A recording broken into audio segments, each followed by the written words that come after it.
Eu quero só reforçar um aviso então, amanhã, dia 1º de agosto, às 19h30, nós vamos trazer as informações e as inscrições para a Caravana de Israel, que vai acontecer de 13 a 26 de março do ano que vem. Então, as informações, os preços, parcelamento, nós estamos fazendo com a mesma operadora, que é a operadora do irmão Rubens, que é membro da nossa igreja, e ele preparou para a gente um roteiro, que logicamente fui eu que tracei. A gente vai descer no Cairo, do Cairo a gente sobe o Sinai, passa pelo Mar Vermelho, ancora ali, do lado do Mar Vermelho tem um porto chamado Sharm el-Sheikh, e depois nós vamos para Eilat, subimos a Galileia, vamos até lá em cima no norte de Israel, fronteira, as chamadas fronteiras da ONU, vamos passar por alguns territórios da Palestina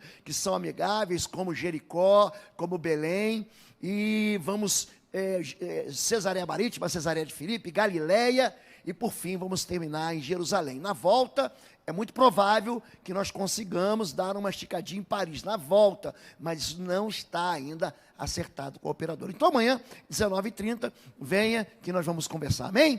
Você que está conosco, nos acompanhando pelo canal do YouTube, nós somos a Igreja Mais Aleluia de Curitiba. Gente, hoje eu quero ministrar seu coração e quero continuar a jornada que nós disparamos na semana passada. Semana passada nós falamos a respeito de avivamento, e muita coisa se fala a respeito disso, e pouca gente conhece a Escritura Sagrada no que tange ao avivamento. Em Lucas capítulo 1, verso 7, ou verso 17, é o mesmo texto de Malaquias capítulo 4, 6, quando encerra o Antigo Testamento, que diz que o último avivamento é um avivamento que acontece dentro de casa.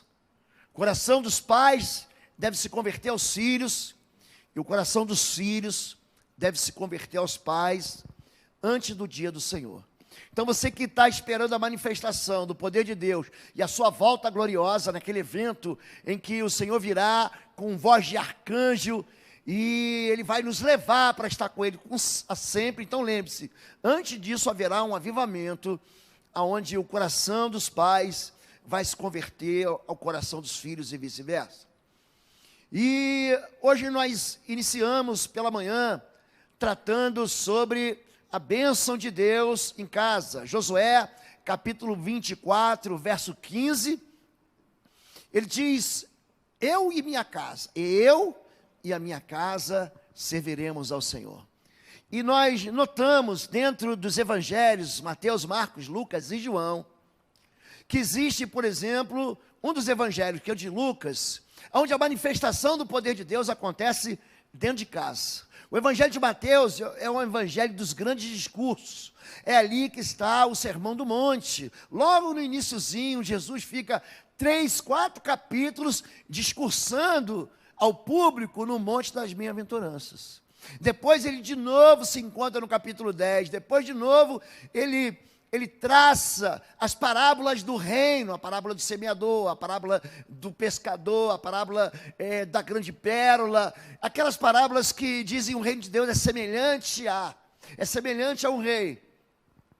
O evangelho de Marcos é um evangelho muito poderoso, tem poucas palavras e muito poder. Jesus quase não fala nada, mas quando ele fala, acontece um milagre. O evangelho de João é o evangelho da intimidade, aquele homem. Mas todos esses evangelhos, Mateus, Marcos e João, Jesus está fora de casa. O evangelho de Lucas, ele é centralizado naquilo que testemunha as pessoas dentro da intimidade do lar. E hoje eu quero falar sobre isso, sobre a bênção dentro de casa.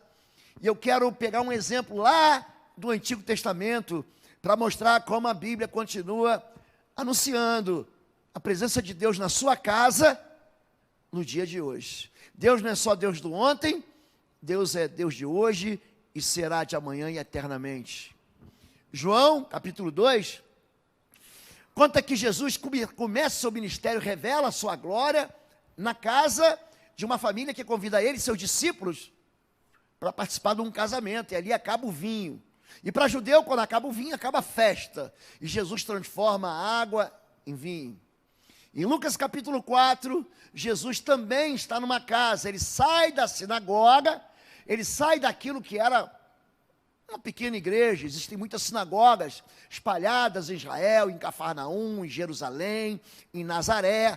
Nós vemos ali nos sítios arqueológicos as sinagogas. Certa vez nós levamos o grupo para Israel e nós conseguimos um tempo para a gente cantar louvores dentro de uma sinagoga em Jerusalém, que fica ali do ladinho do tanque de Betesda, do tanque daquele aleijado que é curado de 38 anos. Em Lucas, capítulo 4, Jesus sai da sinagoga e entra na casa de Simão Pedro, e ali ele cura a sogra de Pedro. No capítulo 5, Jesus está numa outra casa, então levam um paralítico, enfiam ele por um buraco no telhado, ele desce, e ali acontece um dos primeiros escândalos do ministério de Jesus, porque ele diz: a ti te digo, os teus pecados estão perdoados. E os fariseus ficam furiosos, os religiosos ficam furiosos, e Jesus diz: para que vós saibais que o Filho de Homem, ele tem poder para perdoar pecados, a ti te digo, levanta, toma tua maca e anda. E aquele homem se levanta e a casa é cheia do milagre do Senhor. No mesmo capítulo 5, Jesus é convidado por um homem chamado Levi. Ele é coletor de impostos, também conhecido como alguém que tem a pecha de desonestidade. Ele é chamado de publicano. É alguém que você não quer como amigo. Era alguém que, se fosse no templo para entregar uma oferta, o sacerdote não permitia. Ele era excluído da intimidade do relacionamento de amizade dentro de Israel. E aí questionam a Jesus: por que o teu mestre visita a casa ou come na casa com publicanos e com pecadores? E Jesus responde: não são justos, não são os sãos que precisam de médico, mas dos doentes. E o Filho do Homem, ele veio para chamar pecadores ao arrependimento e veio trazer cura para aqueles que são doentes. No capítulo de número 7, tem um camarada chamado Jairo, e ele vai pegar Jesus, ele encontra com Jesus num porto de Cafarnaum. Jesus tinha ido para o outro lado do mar da Galileia. Ele tinha expulsado um demônio, na verdade uma legião de demônios, de um homem notado, chamado de endemoniado gadareno. Na verdade, o evangelho de Lucas revelam que eram 2 endemoniados. Marcos e Mateus dizem e parece que um era muito mais endemoniado que o outro. E Jesus vem onde ele trata, ele pacifica uma tempestade. Ele diz: cala-te vento, quieta-te mar. Ele teve uma noite mal dormida, e assim que ele aporta, assim que ele chega, Jairo pega esse homem e leva esse homem. Muito obrigado, Lucas. E leva esse homem, esse chefe da sinagoga, pega Jesus e arrasta Jesus até a sua casa, porque ele diz: olha, minha filha de 12 anos está morrendo. E ali Jesus entra naquela casa, e dentro daquela casa ele vai dizer Talita cumi, que quer dizer menina, levanta. E aquela primeira ressurreição vai acontecer no ministério de Jesus. Porque a segunda também acontece no capítulo 7, quando ele vai dali para a cidade de Nazaré e encontra no meio do caminho uma viúva da cidade de Naim e ressuscita o filho dela. No capítulo 8, no capítulo 10, ele se encontra com quem? Com Marta e Maria, aonde? Na casa deles. Marta, Maria e Lázaro, é ali que é preparada uma refeição, é ali que Maria reclama, Marta reclama de Maria: ô Jesus, você não está vendo que eu estou fazendo tudo aqui em casa? O teto está caindo, a casa está desabando, e Maria fica sentada, e Jesus diz: olha, a tua irmã escolheu a melhor parte. Você está afadigada com muitas coisas, mas o que tua irmã escolheu não vai ser tirado dela. É na casa que a gente vê milagres, é na casa que a gente vê a ressurreição familiar, é dentro de casa que a gente vê o compartilhamento da palavra. Jesus, ele celebra a última ceia, no capítulo 22 de Lucas, dentro da casa do evangelista, chamado João Marcos, que vai escrever mais tarde o Evangelho de Marcos. Essa mesma casa onde ele celebra, é chamado de cenáculo, é ali onde Atos capítulo 2, no dia do Pentecostes, que o Espírito Santo vai vir e vai vir como um vento impetuoso, e vão ser vistas línguas, chamas de fogo sobre a cabeça dos discípulos, e eles vão ser cheios do Espírito Santo, e ali eles vão ministrar com poder durante aquela festa, onde havia tantos visitantes, ali eles vão anunciar o Evangelho.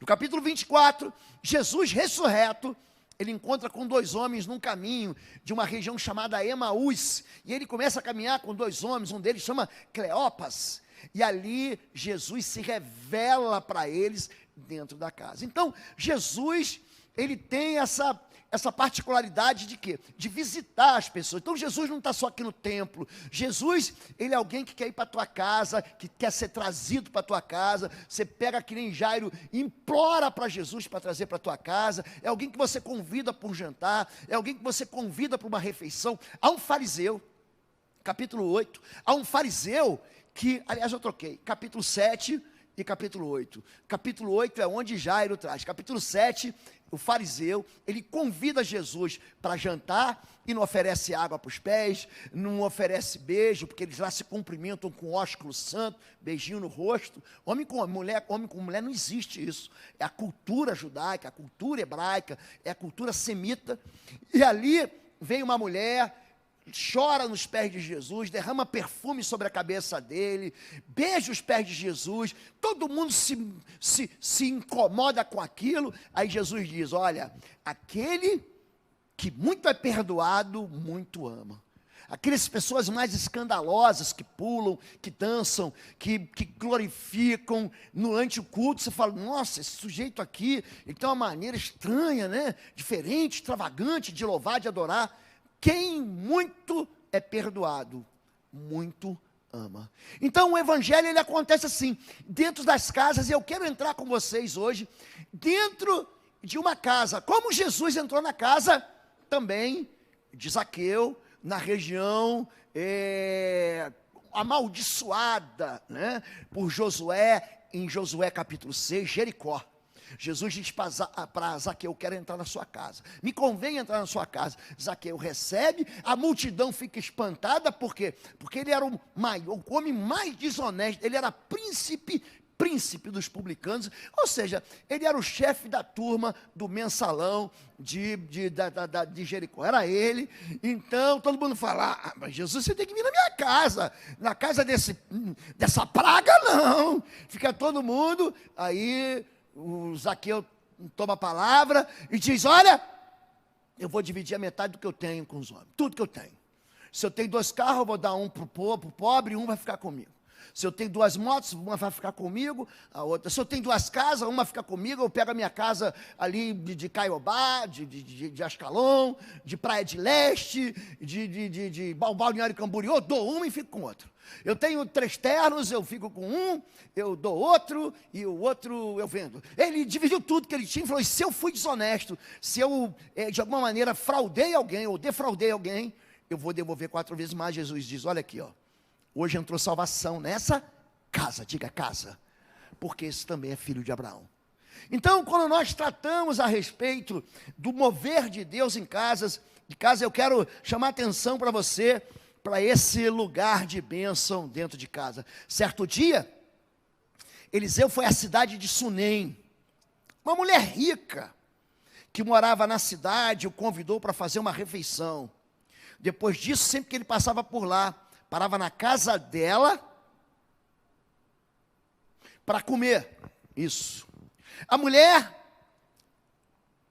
disse ao marido: sem dúvida, esse homem que sempre passa por aqui é um santo homem de Deus. Vamos construir um quartinho para ele no terraço e mobiliá-lo com uma cama, uma mesa, uma cadeira e uma vela. Aqui, para mim, o texto ficou desconfigurado, porque a culpa foi minha mesmo, se você puder consertar, mas esse texto vai girar em cima desse capítulo 4, do versículo 2. Eliseu, ele recebe a porção dobrada do Espírito de Deus que estava sobre Elias, e aqui ele vai se encontrar, ele vai passar por uma região, na cidade de Sunem, e ali uma mulher que é rica, que vivia em paz no tempo de guerra, porque Israel estava vivendo em guerra com a Síria, e Sunem fica ali na fronteira, né, entre Síria, já fica na região ao norte de Israel. Ela é uma mulher que já servia a Deus, mas que quer fazer mais pelo reino de Deus. Essa mulher vai experimentar a bênção dela, a bênção de Deus dentro de casa. A Bíblia fala sobre casas abençoadas. Em 2 Samuel, capítulo 6, e também em 1 Crônicas, capítulo 6 e capítulo 7, conta a história de um sujeito chamado Obed-edom.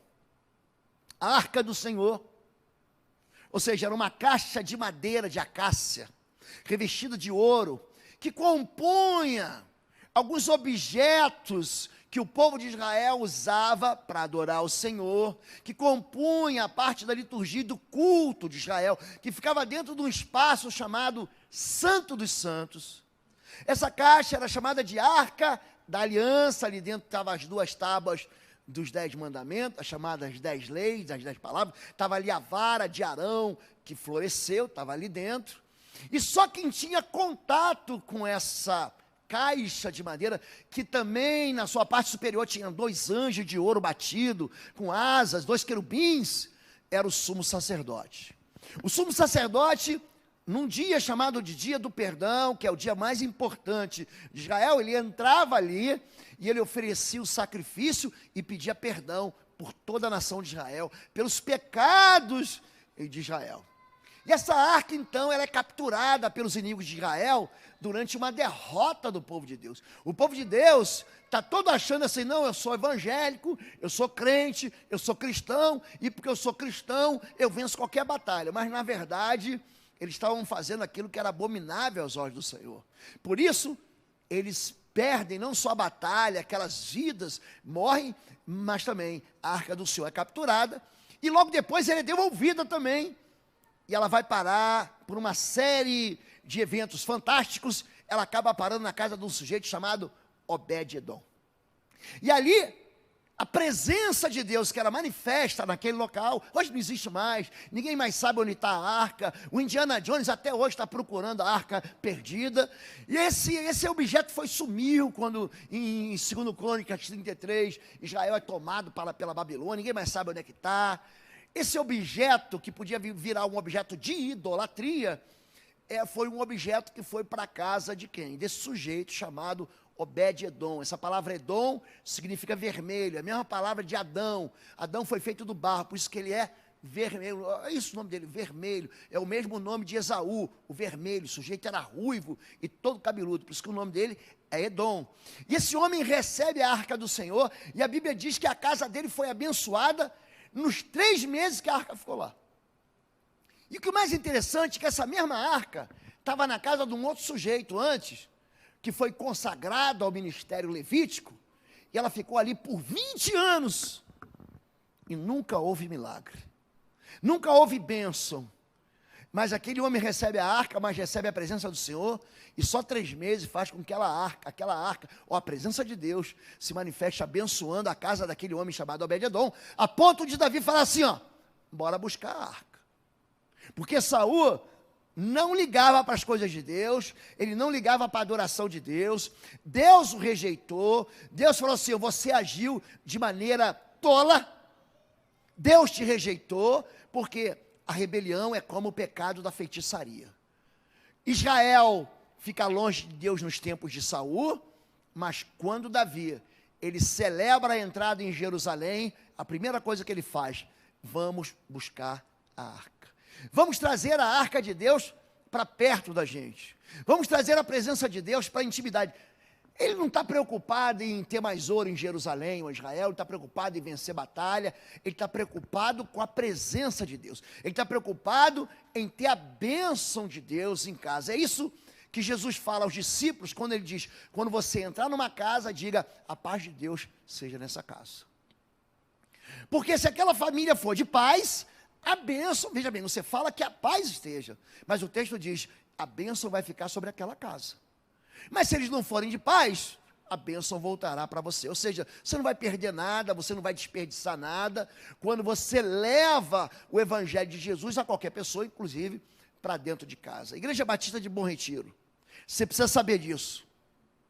Todos os dias da semana, segunda, terça, quarta, quinta e sexta-feira, nós temos pastores, psicólogos, psicólogas, uma missionária, cuidando e de plantão na igreja, das 9, 10 da manhã até as 17 horas. Se você chegar numa emergência, membro da igreja, eu quero um atendimento, vai ter um pastor de plantão na segunda, na terça, na quarta, na quinta e na sexta-feira. Além dos atendimentos do gabinete pastoral.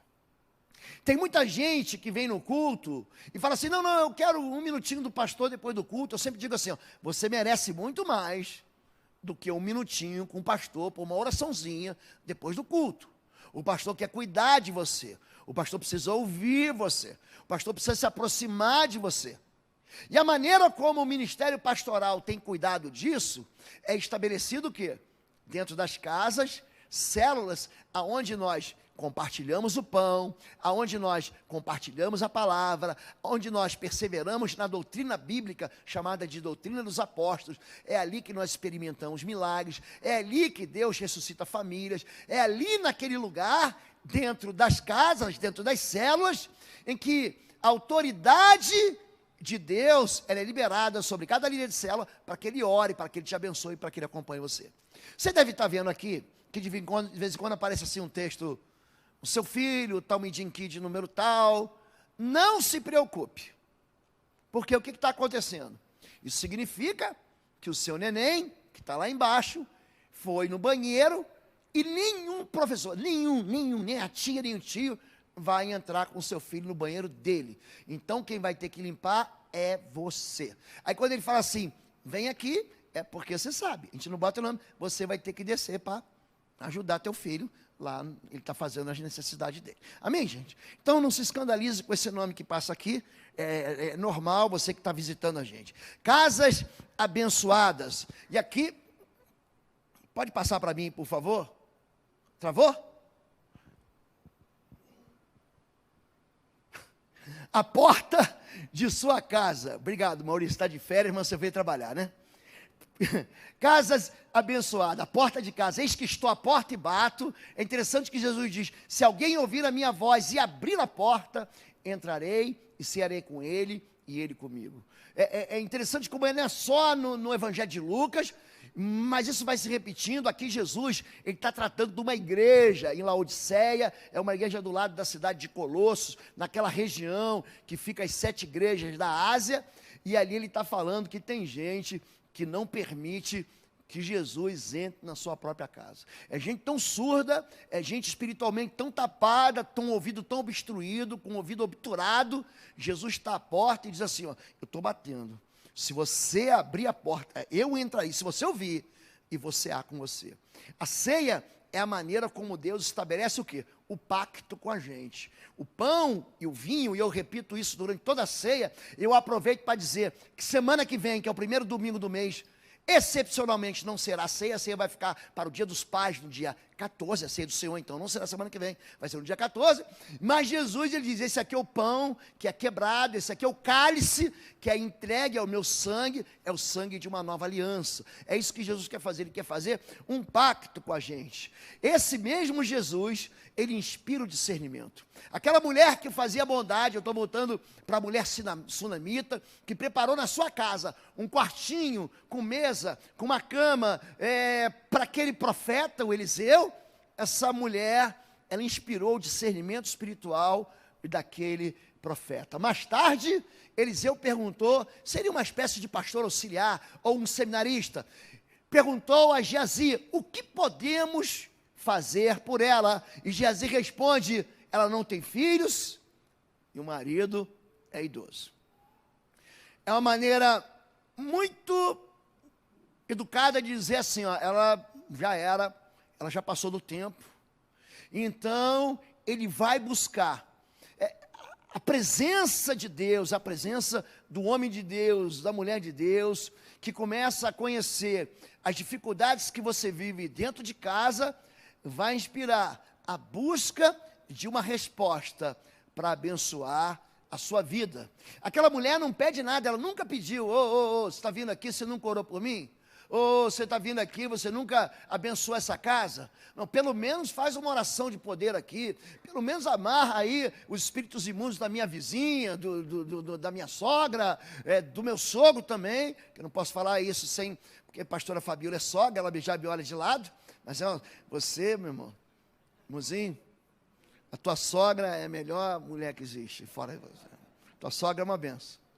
É isso. Mas aí, dentro daquela casa, ela não pede nada, mas inspira o discernimento do profeta e ela recebe a recompensa da fé. Chame-a de novo, disse Eliseu. A mulher voltou e quando ela estava à porta do quarto, Eliseu lhe disse: ano que vem, por essa época, você estará com um filho nos braços. Não, meu senhor, exclamou ela, por favor, homem de Deus, não me dê falsas esperanças. Mas de fato a mulher ficou grávida, no ano seguinte, naquela mesma época, teve um filho, como Eliseu tinha dito. Dentro de casa, Jesus, o Espírito de Deus, dentro de casa, a visita de Deus, traz para nós, para cada um de nós, aquilo que a gente já perdeu até a esperança. Essa mulher falou assim: não venha me enganar.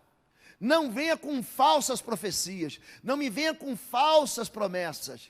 Eu não posso, eu nem quero mais isso. Meu marido já é velho, a gente não pode ter mais filhos, então não venha me dizer que vai acontecer aquilo que não vai acontecer. Mas de fato, a bênção que ela recebe é uma recompensa da maneira como ela está tratando, da maneira como ela está trazendo aquele homem de Deus para dentro de casa. Quando você abre a sua casa para receber uma célula, quando nós ungimos aqui as lideranças de células para que se multipliquem e para que abram novas células dentro das suas casas, nós estamos dando autoridade para cada uma delas, para que elas exerçam o ministério pastoral do mesmo jeito que nós estamos exercendo.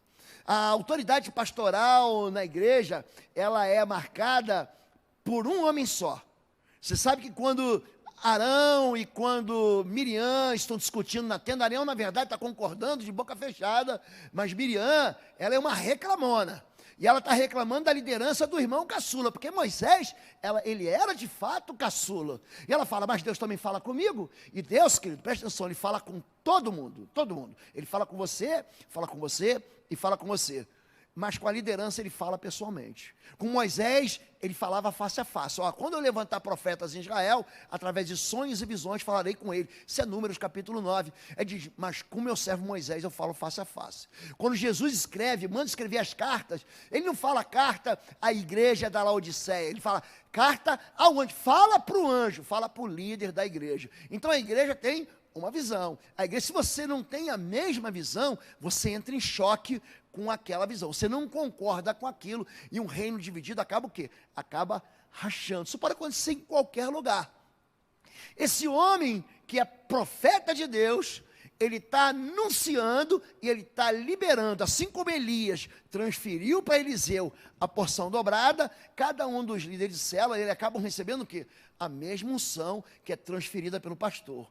O Salmo 133 vai dizer que o óleo que desce da cabeça, da barba e da gola de Arão, ele vai derramar, é como o orvalho do Hermon. O Hermon é um monte no norte de Israel, é o mais alto dos sistemas de cadeias de montanha de Israel. Ele derrete aquela neve, até no verão tem lá uma estação de esqui, você vai lá para Israel, no verão tem uma estação de esqui, ele derrete aquela neve e ele forma o Jordão a partir de 3 fontes. Então tem 3 fontes, Bânias, Rasbani e Dan formam uma fonte grande, que dali sai o Jordão, e ali o Jordão abençoa todo, irriga todo Israel, forma o Mar da Galileia e depois acaba no Mar Morto. É isso. Então é a maneira como nós transferimos a bênção, ou levamos a bênção até a sua casa. Passando por aflições. Crente passa por aflições, gente? Sim ou não? Passa. Certo dia, quando o menino estava mais crescido, saiu para acompanhar o pai que estava no campo com os ceifeiros. De repente o menino gritou, ai, que dor de cabeça. Não sei se ele teve um aneurisma, eu não sei se ele teve uma síncope, não sei se ele teve, o que ele teve, mas o que aconteceu? Seu pai disse a um dos servos, leve-o para casa, para a mãe dele. O servo levou o menino para casa e a mãe o segurou no colo. mas por volta do meio-dia, ele morreu. Crente passa por aflição, gente, sim ou não? Passa, gente. Amigo de Jesus passa por aflição? Passa. Lázaro era amigo de Jesus. Você pega lá em João capítulo 11, você vai ver que Lázaro, o amigo de Jesus, ele morreu e Jesus não estava lá para socorrer. Muitas são as aflições do justo. O justo, ele passa por vales. Quando a Bíblia fala do Salmo 23, ainda que eu passe pelo vale da sombra da morte. A gente passa por situações que a gente não quer experimentar. Nós passamos por enfermidades, por perdas, a gente passa por fracassos econômicos, a gente passa por falência econômica, a gente passa por distúrbios familiares, a gente tem crise no casamento, todo ser humano passa por uma dificuldade com seus filhos, com seus pais. Essa é a realidade do mundo decaído e um mundo que jaz, aonde, gente? No maligno. 1 João, capítulo 5, verso 19. Esse mundo, gente, ele jaz no maligno. Ele é recheado de dor, ele é recheado de machucados, de feridas, e é por isso que a gente caminha. Quanto mais velho a gente fica, com mais cicatrizes a gente tem. E essa moça, que tinha recebido o filho, que já estava grandinho, que já estava trabalhando com seu pai no campo, um dia, de manhã, ele tem uma dor de cabeça e ele vai morrer nos braços da mãe. Então, amigo de Jesus vai experimentar tempos de crise. Agora, o que ela impressiona é que ela está dentro de casa e ela vai abandonar o velho costume que as pessoas têm de desistir. Não, para mim, eu não quero mais. Essa mulher, ela fica incentivada, então, a trazer para dentro de casa a presença de Deus através da voz profética daquele homem, profeta, homem de Deus, que ela tinha feito um quartinho, que ela tinha colocado uma cama, que ela tinha colocado uma mesa. E ali, ela carregou para cima, o deitou na cama do homem de Deus, fechou a porta e deixou ali. E o menino estava morto. O que você faz com o menino morto? Você enterra. Você leva para o cemitério e sepulta. E ela se recusa a tomar essa decisão. O que ela faz? Em vez de colocar o menino debaixo da terra, ele leva o menino para o segundo andar e coloca no lugar onde a presença de Deus estava, quando Eliseu estava na sua casa. Então, enviou um recado para o marido: mande um dos servos e uma jumenta, para que eu vá depressa falar com o homem de Deus e volte em seguida. Porque hoje, perguntou ele, não é a festa da lua nova nem sábado? Ela, porém, respondeu: não se preocupe. Ela sabe em que porta ela vai bater quando a dor espeta ela. Ela sabe aonde ela vai buscar socorro quando a tragédia chega na vida dela. Não é comum ir buscar a Deus. Não é comum você só vir à igreja domingo. Não é comum você só trazer teu filho no jump. Não é comum no sábado. Não é comum você trazer teu adolescente no upgrade na sexta. Ela fala assim: não, apesar de não ser sábado, na festa da lua nova, havia uma grande celebração em Israel a Deus.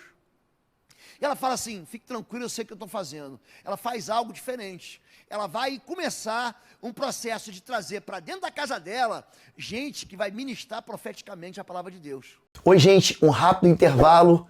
Você que ainda não é membro, seja membro do canal para nos abençoar.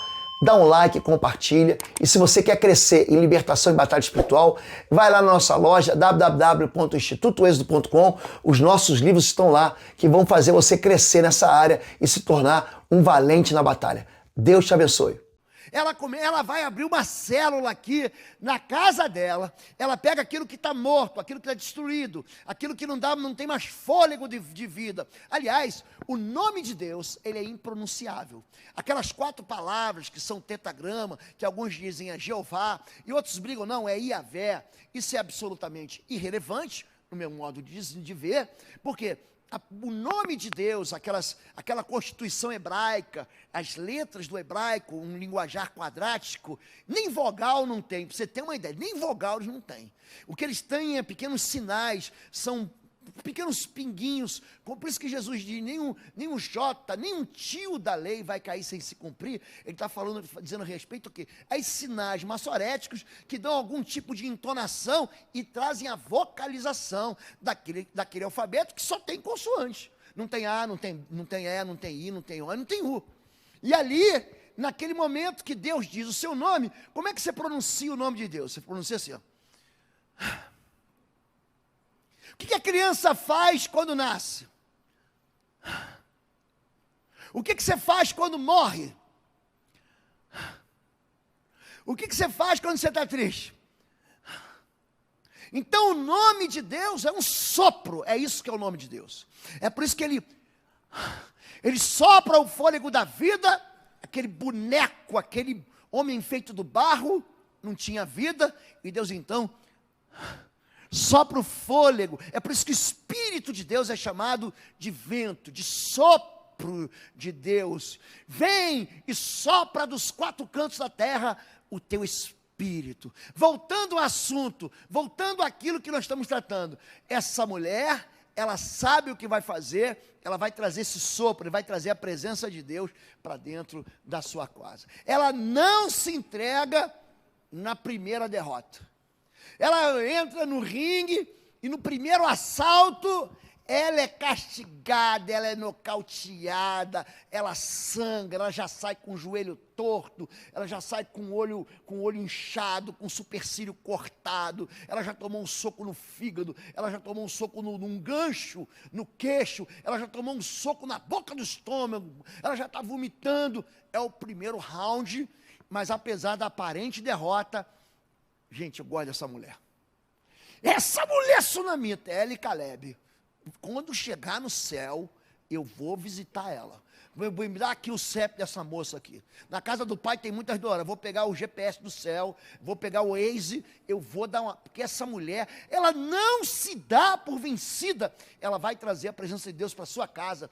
Então ela mandou selar a jumenta e disse ao servo, rápido. Lembra que ela mandou vir a jumenta rápido? Ela tem senso de urgência. Rápido. É o mesmo senso de urgência de Jairo. Vem depressa, porque minha filha está morrendo.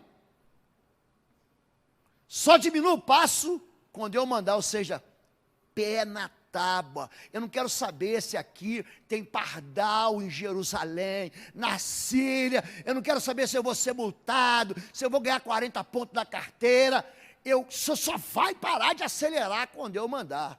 E ela partiu e foi encontrar-se com um homem de Deus aonde? No Carmelo. É ali que a escola de profetas funcionava. O Carmelo é um grande monte, ali perto do Monte Tabor, e você do Carmelo, você consegue ver tanto o mar Mediterrâneo, quanto as chamadas colinas, ou o vale do Armagedon. Ali, ela se encontra com aquele homem, e ela responde com fé no sofrimento. Quando ele a viu à distância, ele falou para quem? Manda o pastor auxiliar, Geazi, vai lá e resolve a bronca para mim. Vai lá, é uma mulher chegando, é aquela, olha lá vem a sunamita, corra ao seu encontro e pergunta, está tudo bem com a senhora? Com seu marido, com seu filho? A mulher nem deu bola para o Geazi.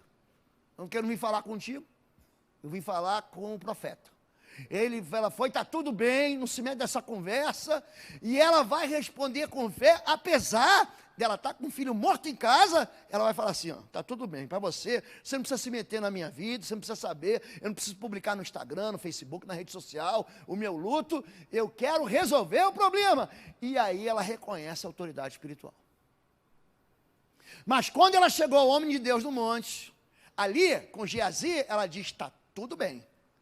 Mas quando ela se encontra com o profeta, aí acontece, ela abraçou os pés dele, Geazi quis afastá-la, mas o homem de Deus disse, deixe-a em paz. Ela está profundamente angustiada, mas o Senhor não me revelou o motivo. Pensa um homem que tinha discernimento espiritual. Eliseu, gente, ele viu Elias subir, ele viu carruagem de fogo, ele no capítulo seguinte, capítulo 6, ele vai ver o exército sírio cercando ele, aí ele vai falar para Geazi, fica tranquilo, vou pedir para Deus abrir seus olhos, porque maior número são os que estão conosco, do que os que são nossos inimigos. Ele via o mundo espiritual de uma maneira muito singular, e aqui ele diz, Deus, o Senhor, não me revelou o motivo. Então a mulher disse, acaso lhe pedi um filho, meu Senhor? Não lhe disse que não me desse falsas esperanças? Nós recebemos do Senhor esperança. Por quê? Porque o nosso Deus é um Deus que nos dá promessas. E é interessante como é que Deus tem uma maneira de provar a nossa fidelidade. Como é que Deus tem uma maneira de experimentar, de nos passar pela prova, para ver se a gente confia nele ou não. Abraão, Romanos capítulo 4, diz que ele não enfraqueceu na sua fé, tendo por certo que Deus era poderoso para cumprir a sua promessa. Em Hebreus, capítulo 11, a partir do verso 10, verso 11, ele começa a falar de Abraão, que pela fé, ele peregrinou numa terra que não conhecia, mas que lhe fora dada por promessa. Pela fé, ele com Sara, mesmo avançado em idade, ou seja, 100 anos, ele gerou um filho, que foi um filho da promessa, chamando Isaac. Pela fé, ele ofereceu e obedeceu a Deus, o seu filho, porque Deus falou, entrega o teu filho, e ele tinha fé, porque ele sabia que Deus era poderoso para ressuscitar o filho dele, porque é a promessa dele. Então a gente vive, gente, de promessa, a gente vive de esperança. A fé é certeza daquilo que se espera, é firme fundamento daquilo que se crê, que se não vê. Então a fé, gente, é ligada à esperança. Se você crê que Deus vai fazer, Ele vai fazer. Deus vai até onde a gente vai. Deus alcança a fé que a gente tem. É isso que acontece. E essa mulher, ela está triste, ela está profundamente angustiada, porque ela nunca pediu nada, ela nunca pediu para o profeta orar, o profeta que foi pedir e discernir o problema dela, e nesse caso, aquilo que foi dado para ela, que encheu o coração de alegria, tinha acabado de ser tomado. Essa era a razão da angústia, mas gente que passa pelo sufoco, mantém o foco na solução. Eliseu disse a Geazi, prepare-se para viajar, pegue meu cajado e vá, não cumprimente ninguém pelo caminho, quando chegar, coloque o cajado sobre o rosto do menino, mas a mãe do menino disse, tão certo como vive o Senhor, e tão certo como a sua própria vida, não voltarei para casa, se o Senhor não for comigo. Então, Eliseu voltou com ele. Ela pegou esse profeta pela goela, ela pegou esse profeta pela gravata, ele pegou esse profeta pelo pescoço e falou assim, é ruim, hein? É ruim que você vai mandar esse menino com um cajado na mão, em vez de ir comigo. Ela foi para buscar o profeta, ela não foi para buscar Geazi, ela foi para buscar Eliseu. E o que eu falei que ia fazer, eu vou fazer. Então ela pega aquele homem que já estava dando uma alternativa. Você sabe que Eliseu, ele fazia isso. Naamã, o general sírio, o leproso, ele vem, a Bíblia diz Geazi, ou Eliseu, nem o recebeu, mandou recado. O profeta mandou dizer para você dar 7 mergulhos aqui no mergulho, no Rio Jordão, que vai estar resolvido aí, tua pele vai virar pele de bebê. Pô, mas ele nem veio falar comigo. Faz o que ele está falando, é fácil. 7 mergulhos, dá 7 mergulhos. E aí, Naamã dá aqueles 7 mergulhos, ele fica curado. Geazi, ele já está acostumado com essa ideia de que Eliseu manda ele fazer, ele vai lá e obedece. Mas aí, o que acontece dessa vez? A mulher fala assim, negativo. Só por cima do meu cadáver aqui, na versão atualizada do pastor Lobo, é mais ou menos isso que ela está dizendo. Você vai comigo até onde, gente? A minha casa. Tem um menino morto lá, tem uma esperança morta lá, tem alguém que eu queria muito perto de mim, que eu nunca pedi a Deus, Deus me deu, alegrou meu coração, mas que agora morreu. Ela não aceita. É interessante como é que o povo gosta de mandinga. Tem gente vendendo aí nas igrejas as meias ungidas para você vestir as botas da preparação do evangelho da paz. Essa é brincadeira. Tem gente vendendo travesseiro ungido para você sonhar os sonhos de José, os sonhos do Senhor. Aí o sujeito vende o sal grosso do Mar Morto em Israel. Gente, é tóxico, hein? Já estou te avisando, hein? Quem for comer, eu vou pegar esse sal grosso, vou botar na picanha, não faça isso. Gente, aquele mineral lá é veneno para gente, não é sal que você compra lá no supermercado, o sal grosso do açougue, não é não. Tem gente vendendo óleo da unção. Não, pai, é interessante, eu vou para Israel, pô, pastor, traz o óleo ungido. Eu falei, querido, não existe nem óleo ungido. A Bíblia nem fala disso. Mas tem gente que gosta de mandinga. Tem gente que não quer se misturar com Deus. Tem gente que quer pegar assim, alguma coisa que tem poder. Falou, pastor, isso aqui deve ter poder. E levar para casa. E ela não aceita isso não, olha. Geazi foi à frente, pôs o cajado sobre o rosto do menino, mas não aconteceu nada. Mas é lógico que não aconteceu nada. Não havia sinal de vida. Geazi voltou para encontrar-se com Eliseu. Ele disse, deu ruim. O menino ainda não despertou. Claro, ele não está dormindo, ele está morto. Porque se ele estivesse dormindo, você dava uma cajadada na cabeça do menino e ele levantava. Mas como ele não estava dormindo, ele estava morto, ele não ia levantar de jeito nenhum. E aí, ele deixa Deus ser Deus. Aqui, por acaso, ficou letra minúscula, eu peço perdão, mas ele deixa Deus ser Deus. De fato, quando Eliseu chegou, o menino estava morto. Realmente, você deu com o cajado aqui, está morto. Deitado em sua cama, Eliseu entrou sozinho no quarto, fechou a porta e orou. Isso me lembra Mateus capítulo 5, quando você orar, não faça como os fariseus que gostam de ser vistos em pé, orando nas praças. Mas quando você orar, entra no seu quarto, fecha a tua porta, ora em secreto, o Deus que te vê em secreto te recompensará publicamente. Essa mulher então deixa Eliseu subir, entrar na casa, depois deitou-se sobre o corpo do menino, colocou sua boca sobre a dele, seus olhos sobre os deles, suas mãos sobre as deles, e enquanto estendia sobre ele, o corpo do menino começou a se aquecer. Não adianta mandar recado. Quando a gente fala sobre ministração dentro de casa, gente, é boca na boca, é olho no olho, é mão na mão, é pé no pé. A intimidade, ela vai gerar, quando é esse chavão dos ministérios de célula, vida na vida, ela vai fazer com que a unção que está num seja multiplicada para o outro. A vida que está num, ele vá para a vida do outro. Esse homem, ele deixa Deus fazer do jeito dele. Já reparou que Deus faz do jeito dele? A gente citou aqui Lucas capítulo 8, né? Teve um homem, em Lucas 8, é um centurião. São 3 milagres em Lucas capítulo 8 que acontecem em Cafarnaum. Em Lucas 8 tem um centurião que fala assim, meu servo está doente. Aí Jesus diz, eu vou lá. Ele fala, não vai não.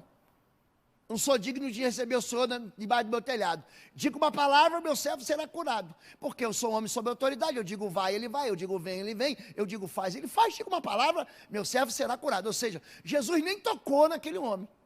E ele foi curado. Vai, nem mesmo Israel vi como fé desse homem.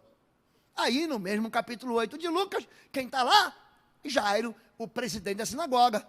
E ele pega Jesus e diz, não Jesus, você tem que colocar a mão, tem que ir lá dentro de casa e tem que curar a minha filha que morreu.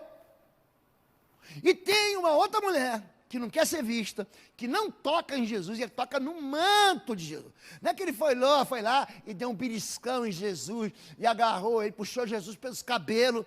Gente, essa mulher tocou no manto de Jesus e foi curada. Então, querido, preste atenção. Deixa Deus ser Deus, Ele vai fazer do jeito dele na sua vida, como Ele fez na vida da sunamita e na sua casa. Esse mesma mulher recebe a recompensa da fé. Eliseu se levantou, andou de um lado para o outro no quarto, e em seguida se estendeu novamente sobre ele. Dessa vez o menino espirrou 1, 2, 3, 4, 5, 6 espirrou 7 vezes. Se fosse em dia de hoje, você ia falar, é Covid, está com a Ômicron, pode ser varíola do macaco, mas ali era sinal de quê? De fôlego, de vida. Ele espirrou 7 vezes e abriu os olhos. Eliseu chamou Geazi e disse, chame a sunamita. Quando ela entrou, Eliseu disse, aqui está seu filho. Ela caiu aos pés do profeta, se curvou diante dele, então pegou seu filho e saiu. Olha o que eu vou dizer para você. Eliseu teve um bom professor. Eliseu, ele sabe que os milagres acontecem dentro de casa. Eliseu, ele andava junto com Elias e recebe a porção dobrada do Espírito que estava em Elias. Tem uma história muito semelhante, num lugar muito parecido. O pastor Marcos citou aqui a região de Sarepta de Sidom, que é do ladinho de Sunem. Aquela região, como é próxima ao norte de Israel, ao Carmelo, eles ficavam por ali naquela região. Aí tem uma viúva que não tem marido para sustentar, a fome veio em 3 anos e meio, e o profeta diz, ó, primeiro traz para mim um pedaço de bolo, pega esse farinha, essa botija que sobrou, faz o bolo, mas o meu pedaço é meu. Ou seja, santifica a primeira parte, entrega a primícia para Deus, e a farinha não vai acabar, o azeite não vai secar. E ali termina, e eles comeram por muitos dias. Ali você vai ver que tem refeição, farinha e azeite para 3, porque fica a viúva, Elias aquele solteirão. Se eu tivesse lá, eu tinha casado os 2. E tem um filho daquela viúva que experimenta aquele milagre dentro de casa. O interessante é que ele fala assim, faz o seguinte, vamos fazer isso de novo. Eliseu, ele recebe uma viúva que está sendo vendida, porque o seu marido, um profeta, morreu. O que você tem em casa? Essa mulher não tinha nem farinha, só tinha azeite. Eu tenho uma botija de azeite. Então pega vasos, não poucos. E ela pega vasos e fecha a sua porta, e começa a derramar azeite sobre os vasos, sobre as vasilhas, e aquela vasilha modifica. O que ele está dizendo? O que a Bíblia diz? É que Deus quer visitar a tua casa. A tua casa é o lugar do milagre. A tua casa é o lugar da visitação de Deus. A tua casa é o lugar onde Deus, Ele quer manifestar poder, Ele quer te perdoar. O que é mais fácil dizer ao homem? O que é mais fácil de eu dizer para você? Fazer um milagre ou dizer teus pecados estão perdoados? Dentro da casa entra a salvação, como entrou na casa de Zaqueu. Dentro da casa entra a palavra de vida eterna, como aconteceu na casa de Maria, de Lázaro, de Marta. Dentro da casa entra a salvação, como entrou na casa de Zaqueu, e também entrou a ressurreição na casa de Jairo. O nosso Deus é um Deus que quer operar na sua vida. Ele não quer que você se encontre com Ele apenas aqui no domingo. Talvez você fale assim, não, estou com um problema, e domingo eu vou no culto para receber uma oração. Não é isso. Nós temos hoje células espalhadas em toda a cidade, até fora do município de Curitiba nós temos células. E você precisa fazer parte desse encontro. Você, querido, que está passando um sufoco, um problema, precisa de uma ressurreição dentro de casa. Você tem um filho perdido, você tem um marido perdido, você tem uma descendência perdida. Fala, pastor, eu já perdi minha esperança. Traz para dentro da sua casa o poder de Deus. Traz para dentro da sua casa a visitação de Deus. A gente tem compromisso com um monte de coisa durante a semana. Mas você precisa tirar um tempo também para você compartilhar da sua fé. Para você experimentar alguém orando por você. Alguém entrando na sua casa e trazendo o mover de Deus com fé para a sua vida. É dentro de casa que a gente compartilha o pão, mas também a gente compartilha as alegrias e a gente compartilha as nossas dificuldades. É dentro de casa que a gente persevera na doutrina dos apóstolos. É assim que a Bíblia chama o testemunho que os apóstolos disseram, o qual forma o cânon do Novo Testamento. É dentro de casa que o Espírito Santo é derramado, que as pessoas experimentam o dom do Espírito, os dons ministeriais. É dentro de casa que a gente tem intimidade um com o outro. É dentro de casa que a gente vai encostar numa pessoa que está fria, que está morta, que está gelada, e aquela pessoa vai de novo pegar fogo, vai ficar incandescente, vai virar uma praça, é dentro de casa. O nosso Deus é um Deus que compartilha aquilo que Ele tem comigo e contigo. Eu quero convidar você para que você ainda não está nesse movimento de grupos pequenos, de células em casa, chame do jeito que você quiser. Nós chamamos aqui de células. Ninguém é obrigado a estar, mas você que não está, você está perdendo. A maioria das pessoas, a não ser os casos gravíssimos, que querem ajuda, que querem aconselhamento, que querem oração, não estão inseridas em nenhuma igreja, em nenhuma célula, nenhuma. Eles não têm tempo para Deus, eles não se incomodam com a distância de Deus, com a distância dos irmãos. Eles vêm aqui, às vezes a gente fala assim, pergunta o nome de quem está, é que vocês têm um negócio, sabia? Sabia que vocês têm uma maneira de sentar? Eu já conheço vocês aqui. Tem um amigo meu, um irmão meu aqui, servimos junto, lá no tempo da aeronáutica, ele senta sempre ali. Às vezes ele está ali, mas é sempre aqui assim. Eu já sei, tem a família que eu olho, eu quero buscar, eu já sei mais ou menos onde é que está. Onde é que está a missionária Dulce? Está ali, ó, e ela e o time dela. Aí tem o time do Futeba, do futebol, célula do Walter, eles são dono aqui da ponta direita, eles estão avançados aqui nesse lado. É o time do Old Cars, é o time da célula dele. E aí a gente tem uma maneira de enxergar. Por exemplo, hoje, Celso e Ingrid, normalmente vocês sentam naquele canto ali, junto com o Carlão, junto com a diaconisa Ângela. Então tem o pelotão de diáconos, eles têm uma patota do fundão ali, eles ficam ali, ó, naquela turma, né? Então a gente tem uma maneira de enxergar. Só que a maioria de vocês que estão aqui na ponta direita de vocês não conhece a turma da ponta esquerda. E aí a gente não tem comunhão. Tem gente que se encontra, esses dias, uma diaconisa falou, não, porque eu sou lá de uma igreja, não sei das contas, Você já viu o pastor Lobo? É meu pastor lá do Bom Retiro. Você é do Bom Retiro? Mas eu também sou do Bom Retiro. Gente, a gente está dentro da igreja, da mesma comunidade, não se conhece. E a célula quebra isso. A célula faz com que a gente receba dentro de casa a bênção do Senhor. Eu quero convidar você para convidar Deus para entrar na sua casa. Se você tiver que implorar e pegar Jesus, como Jairo pegou Jesus, e arrastar, arrasta. Se você tiver que chamar Jesus para um jantar, como fez o fariseu, ou como fez Levi, chama Jesus. Faz uma refeição, dá uma festa em nome de Jesus. Pronto, eu vou dar uma festa em nome de Jesus. Pastor, meu filho passou de ano, dá uma festa. Pastor, meu filho ficou reprovado, dá uma festa. Chama Jesus para dar inteligência e sabedoria, porque Deus dá de graça sabedoria a quem pede. Convida Deus, faz com que Deus se faça presente. Vamos ficar em pé em nome de Jesus e vamos encerrar. Eu sei que Deus falou com você essa noite, sei que Deus falou. E todos nós temos dentro de casa esses quartinhos, onde nós guardamos, sepultamos sonhos mortos. Todos nós temos isso. Todos nós temos um pedaço da vida da gente que foi tirado, um sonho que foi abortado, uma esperança que você fala, mas eu nunca pedi isso, eu sabia que eu não quero ser feliz não, porque eu já sei. Se está tudo indo bem na minha vida, eu já sei que eu já estou preparado para ter o meu tapete puxado.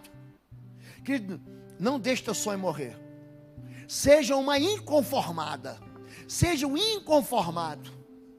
Não deixa ninguém substituir Deus. Não deixa mandingas, correntinhas, santinhos, imagens, cajados, sal grosso, rosa vermelha. Não deixa que essas bobagens tome o lugar de Deus na sua vida.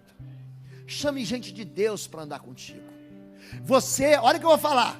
Você que é solteiro, 90%, escute, isso não é o pastor Lobo, não, isso é pesquisa científica, isso é tese de doutorado. 90% dos casamentos acontece, sabe como? Entre amigos. Olha que legal. Eu estou assim esperando ter um ministério florescendo. Estou falando, Deus, daqui a pouco nós vamos ter uma capela só para fazer casamento.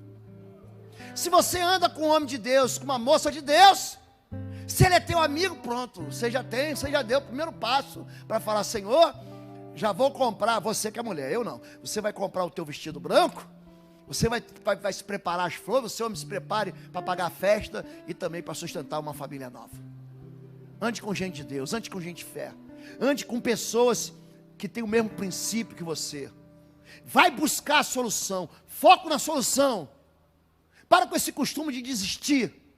Pega esse exemplo, esse espírito da sunamita e leva para dentro da tua casa. Eu não vou viver sem Deus. Eu vou trazer a resposta do Senhor para minha casa. Amém? Feche teus olhos em nome de Jesus.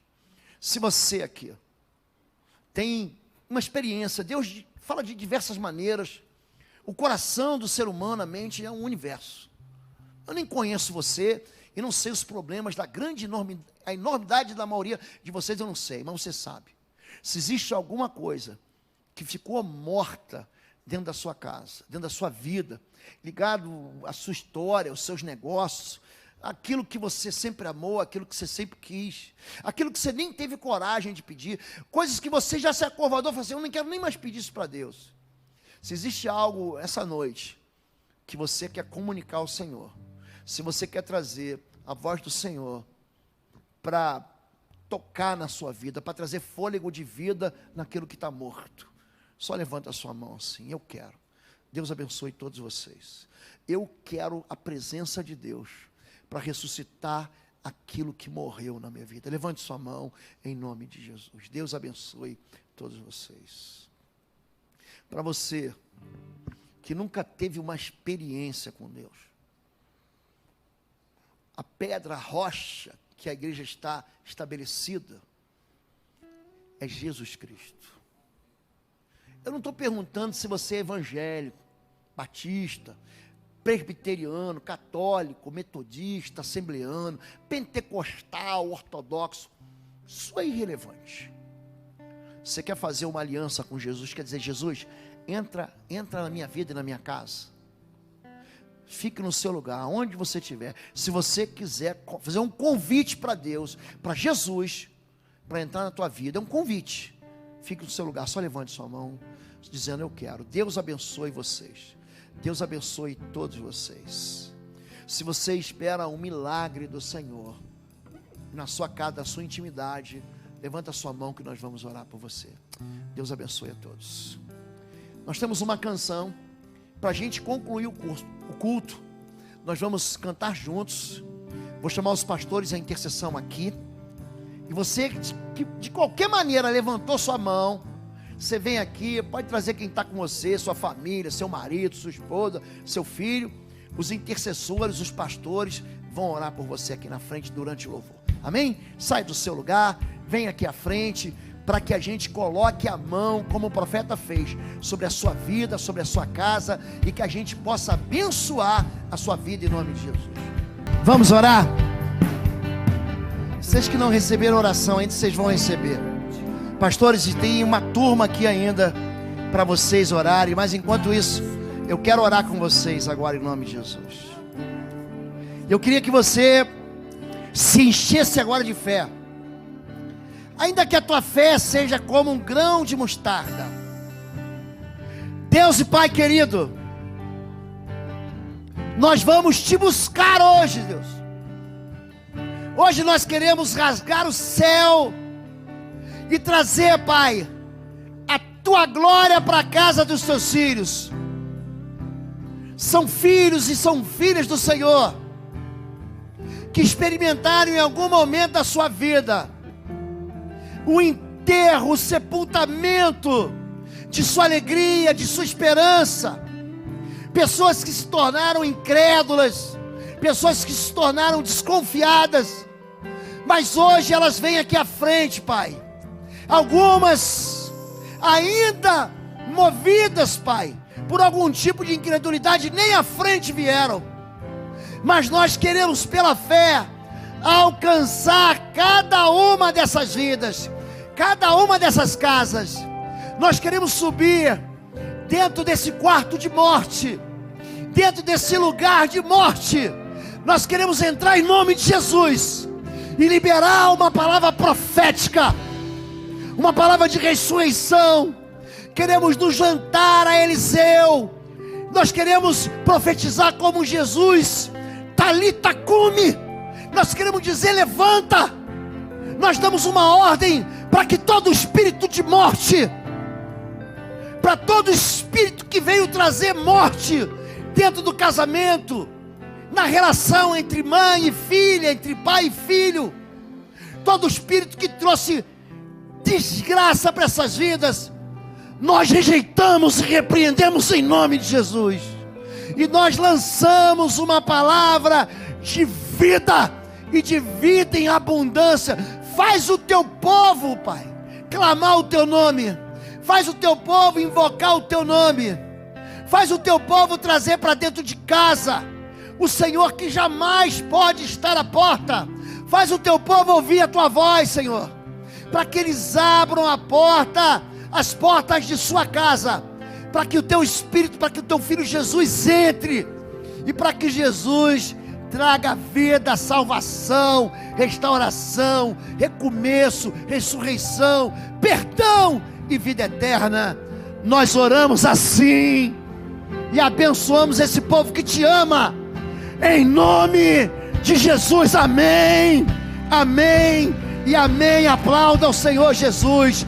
Ele é digno de honra, de louvor, Ele é digno de adoração, de majestade e de glória. Louvado é o nome do Senhor. Você que nos visita e você pertence a uma igreja, leve de Bom Retiro uma palavra de fortalecimento na vida do seu pastor. Seu pastor precisa de você, precisa. Pastor precisa de rebanho, precisa de gente que acompanha ele, que acredita nele, na visão dele.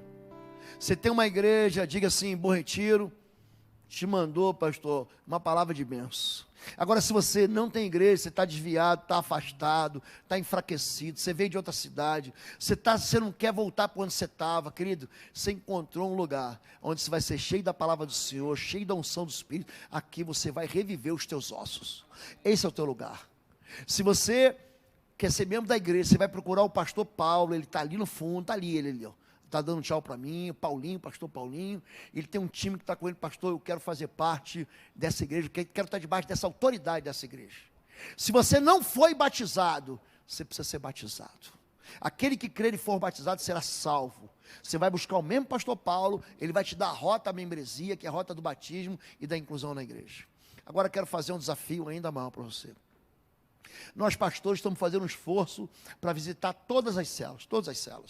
Eu queria muito que você fosse fazer pelo menos uma visita na célula, ou se você quiser uma célula na sua casa. Eu comecei com a pastora Fabíola, nós estamos orando. O próximo treinamento de células, a partir de agora, quem vai dar sou eu. Então nós vamos levantar uma liderança de células. Para quê? Para que essas células se multipliquem. E para aqueles que estão fora do reino, sejam seus vizinhos, sejam seus parentes, seja a sua família, seja incluído no reino através da célula da sua casa, amém? Se você quer começar esse movimento hoje, você vai procurar aquele time que está ali no fundo, tem lá os diáconos, está lá o Christian, tá, a turma das células estão ali, vai pegar seu nome, vai pegar seu WhatsApp, vai perguntar se você tem filho, a faixa etária que você quer ter comunhão, e eles vão indicar, no máximo até amanhã, uma célula para você, não é isso? Deus abençoe vocês. Levante sua mão. Que o amor de Deus, o nosso Pai, a graça do nosso Senhor e Salvador Jesus Cristo, as consolações do Espírito Santo de Deus, seja sobre sua vida, agora e sempre. Samuel, podemos cantar, porque eu vou lá para a porta, junto com cada um dos pastores e pastoras, que nós queremos dar um abraço em você antes de você. Amém? Aqueles que vão se encontrar com a gente, até amanhã. Deus abençoe a todos. Vá em paz, uma boa semana. Eu quero